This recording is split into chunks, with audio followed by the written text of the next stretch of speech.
कोल्हापूरच्या शैक्षणिक परंपरेमध्ये मानाचं स्थान असलेलं महाविद्यालय म्हणजे राजाराम महाविद्यालय। 1880 साली स्थापन झालेल्या राजाराम महाविद्यालयात अनेक पिढ्या घडल्या। अनेक दिग्गजांनी याच महाविद्यालयामध्ये शिक्षण घेतलं। पण गेल्या वर्षभरात काही ठराविक संधी साधू आणि खंडणीखोर मंडळी या महाविद्यालयात राजकीय स्टंटबाजी करून आपली पोळी भाजून घेण्याचा प्रयत्न करत आहेत। तर या महाविद्यालयातील ठराविक प्राध्यापिका इथलं शैक्षणिक वातावरण गढूळ करत आहेत। विकृत मनोवृत्तीच्या त्या ठराविक शिक्षकांनी राजाराम महाविद्यालयातील निकोप वातावरण बिघडवून टाकलं आहे। नावात सेना असलेल्या राजकीय पक्षाचे काही फुटकळ पदाधिकारी या परिस्थितीचा गैरफायदा घेत आहेत। अशा वेळी राज्याचे उच्च आणि तंत्र शिक्षण मंत्री नामदार चंद्रकांत दादा पाटील यांनी राजाराम महाविद्यालयातील परिस्थितीची गंभीर दखल घेतली असून यातील दोषींवर कठोर कारवाईचे संकेत दिले आहेत। सुमारे 61 एकर निसर्गरम्य परिसरात कोल्हापुरातील राजाराम महाविद्यालय कार्यरत आहे। 1880 मध्ये स्थापन झालेलं राजाराम महाविद्यालय म्हणजे कोल्हापूरच्या शैक्षणिक परंपरेचा इतिहासाचा मानबिंदू आहे। कोल्हापूर संस्थाननं याच राजाराम महाविद्यालयाला सर्वतोपरी सहकार्य केलं।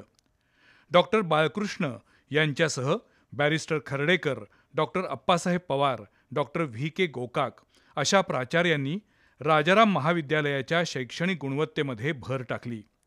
महाराष्ट्राच्या आणि देशाच्या अनेक क्षेत्रात चमकलेले हिरे याच महाविद्यालयात घडले।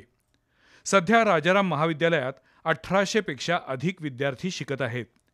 A+ असं नॅककडून नामांकन मिळालेल्या राजाराम महाविद्यालयाची राज्यातील अग्रगण्य शासकीय महाविद्यालय म्हणून ओळख आहे। विविध अभ्यासक्रमांच्या बरोबरीनं कला, क्रीडा, सांस्कृतिक, साहित्य, सामाजिक क्षेत्रातही राजाराम कॉलेजच्या विद्यार्थ्यांनी नेहमीच चमकदार कामगिरी केली आहे। 1000 प्रेक्षक क्षमतेचं यशवंतराव चव्हाण सभागृह, 1 लाखापेक्षा अधिक पुस्तकं असलेलं समृद्ध ग्रंथालय, स्वतंत्र प्रशासकीय इमारत, जिमखाना, वसतिगृह यातून विद्यार्थ्यांच्या सर्वांगीण विकासासाठी इथं मनापासून काम होते।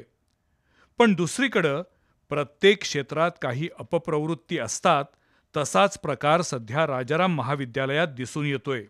काही दिवसांपूर्वीच राजाराम महाविद्यालयाच्या प्राचार्यांवर भ्रष्ट कारभाराचे आरोप झाले होते।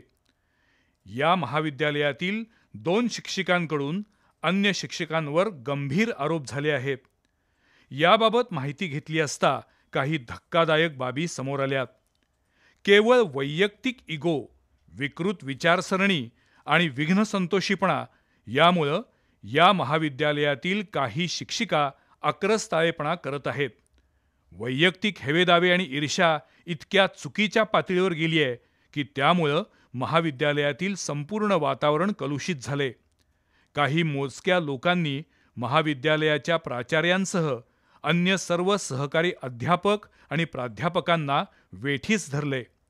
हे प्रकरण स्थानिक पोलिसांसह राज्याच्या शिक्षण विभागाच्या वरिष्ठांपर्यंत गेले। दुसरीकडे नावात सेना असलेल्या 2 राजकीय पक्षांचे पदाधिकारी या महाविद्यालयाचा स्वतःच्या आर्थिक फायद्यासाठी आणि राजकीय स्टंटबाजीसाठी वापर करत आहेत। उठसूट कोणत्याही कारणावरून आंदोलन करायचं आणि नंतर तोडपाणी करून एक प्रकारे खंडणी उकळायची आणि अगदीच काही जमलं नाही तर माफीनामा लिहून देऊन मोकळं व्हायचं, असा प्रकार राजाराम महाविद्यालयात घडला आहे। महाविद्यालयातील 2 अतृप्त आणि असंतुष्ट आत्मे या युवा नेत्यांना भरीस घालतात आणि तरुणांची सेना किंवा मनापासून काम करणारी सेना राजाराम महाविद्यालयात येऊन धुडगूस घालते।